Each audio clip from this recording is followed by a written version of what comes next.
बिस्मिल्लाहिर्रहमानिर्रहीम, अस्सलाम वालेकुम।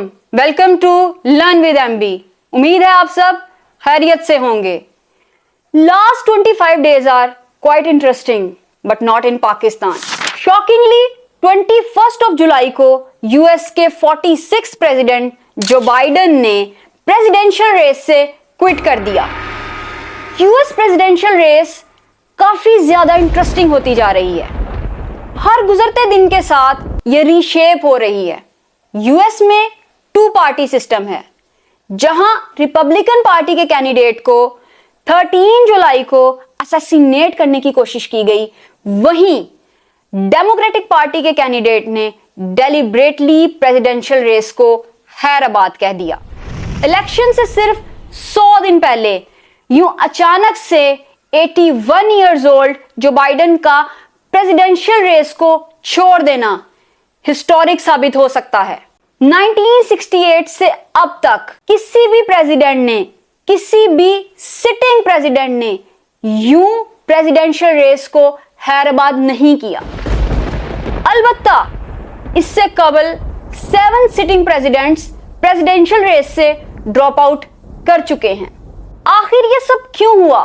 ये सब कुछ हम आज की इस वीडियो में क्रोनोलॉजिकली समझने की कोशिश करेंगे और एनालाइज करने की कोशिश करेंगे कि प्रेसिडेंशियल रेस किस तरफ को टर्न ले रही है।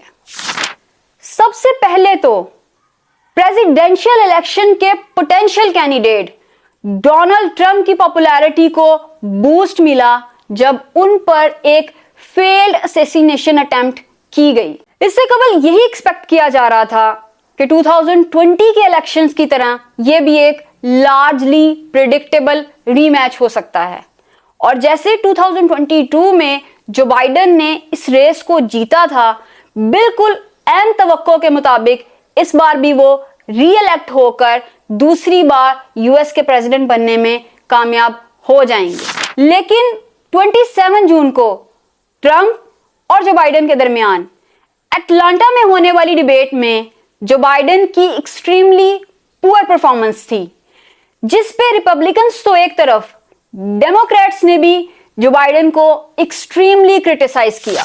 And the very next day जो बाइडन ने ये चीज एक्सेप्ट की कि उनकी जो डिबेट थी उसमें परफॉर्मेंस पुअर थी, लेकिन इसके साथ साथ उन्होंने ये भी बताया कि मैं ये सब जानता हूं, मैं यंग नहीं हूं, but I know what to do and I know how to tell truth. Even 5 जुलाई को तो एक बड़े इंटरेस्टिंग वे में जो बाइडन साहब का ये कहना था कि मैं इस रेस में शामिल रहूंगा तब तक जब तक लॉर्ड ऑलमाइटी खुद नीचे आकर मुझे ये ना कह दें, Joe get out of this race, और लॉर्ड नीचे नहीं आए हैं।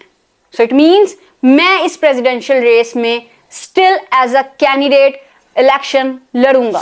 11 जुलाई को नेटो समिट के बाद होने वाली प्रेस कॉन्फ्रेंस में एक बार फिर जो बाइडन साहब से ब्लंडर्स हुए।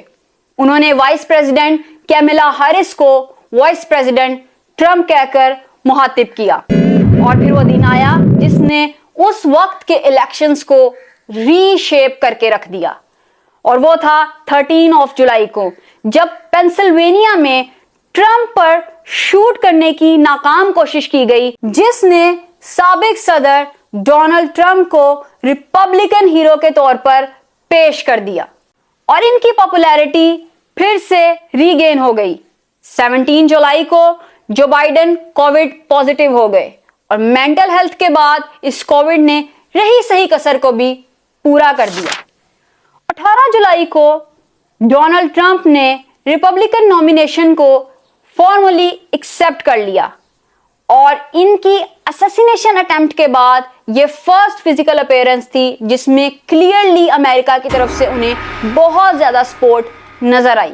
और फिर वो दिन आया जब जो बाइडन ने ऑफिशियली अनाउंस कर दिया कि वो प्रेसिडेंशियल रेस को क्विट कर रहे हैं, और उन्होंने वाइस प्रेसिडेंट कैमिला हैरिस को अगले प्रेसिडेंशियल इलेक्शन के लिए डेमोक्रेट्स की तरफ से इंडोर्स भी कर दिया। अलबत्ता अभी तक इसकी ऑफिशियल अनाउंसमेंट नहीं हुई है, जिसके लिए सारा फोकस 19 अगस्त को होने वाली डेमोक्रेटिक नेशनल कन्वेंशन की तरफ है। जो बाइडेन और दूसरे बड़े डेमोक्रेट्स ने कैमिला हैरिस को काफी ज्यादा सपोर्ट किया है और अपनी रजामंदी का इजहार भी किया है कि वो नेक्स्ट प्रेसिडेंशियल इलेक्शन के लिए नॉमिनी बन सकती हैं। ये जो कैमिला हैरिस हैं, ये first female black and south Asian vice president है। इसके अलावा ये फ्यूचर में first female commander in chief भी बनने जा रही हैं। कैमिला हैरिस का प्रेसिडेंशियल इलेक्शन में शामिल होना टेबल्स को टर्न जरूर कर सकता है। अलबत्ता डोनाल्ड ट्रंप का रिएक्शन इस सारी सिचुएशन पर यह था कि उनके अकॉर्डिंगली कैमिला हैरिस को डिफीट करना काफी आसान रहेगा उनके लिए, लेकिन सिचुएशन इसके बरअक्स कई जगहों पर नजर आई है। नेशनल पोल्स में डोनाल्ड ट्रंप और जो बाइडेन का डिफरेंस ऑलमोस्ट बहुत ही कम था, लेकिन की स्विंग स्टेट्स में जो बाइडेन के बाद जब कैमिला हैरिस ने प्रेसिडेंशियल इलेक्शन के लिए नॉमिनी के तौर पर खुद को रिप्रेजेंट किया है, उसके बाद से सारी सिचुएशन कुछ इस तरह से है कि डोनाल्ड ट्रंप और कैमिला हैरिस की स्विंग स्टेट्स में टाई पोजीशन पर हैं, जबकि इससे कबल जब जो बाइडेन थे तो वो की स्विंग स्टेट्स में जो बाइडेन डोनाल्ड ट्रंप से पीछे थे। स्विंग स्टेट्स बहुत ही वाइटल रोल प्ले करती हैं फाइनल रिजल्ट्स में। यही वजह है कि जैसे मिशिगन एक स्विंग स्टेट है, इसमें बाइडेन और ट्रंप ये दोनों 3 और 7 के पॉइंट्स के डिफरेंस के साथ थे, लेकिन कैमिला हैरिस के आते ही नेशनल पोल्स में ट्रंप और कैमिला हैरिस दोनों टाई पोजीशन पर आ गए हैं। स्विंग स्टेट्स ऐसी स्टेट्स को कहा जाता है जहां पॉलिटिकल पार्टीज में सिमिलर लेवल ऑफ सपोर्ट हो। ऐसी स्टेट्स ओवरऑल रिजल्ट डिटर्मिनेशन में एक्सट्रीमली वाइटल रोल प्ले करती हैं। 2024 से पहले ऐसा इंसिडेंट 1968 में भी हुआ था, जब लिंडन बी जॉनसन ने प्रेसिडेंशियल इलेक्शन से क्विट किया था।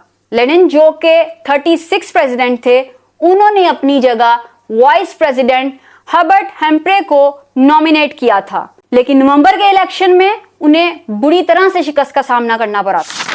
क्या अब भी हिस्ट्री रिपीट होगी या इस बार नई हिस्ट्री बनेगी? ये सब कुछ तो अब हमें नवंबर में ही पता चलेगा। आपको वीडियो अच्छी लगी हो तो इसे प्लीज लाइक और शेयर जरूर कीजिएगा and please do subscribe our channel. अपना बहुत ख्याल रखिएगा। अल्लाह हाफिज।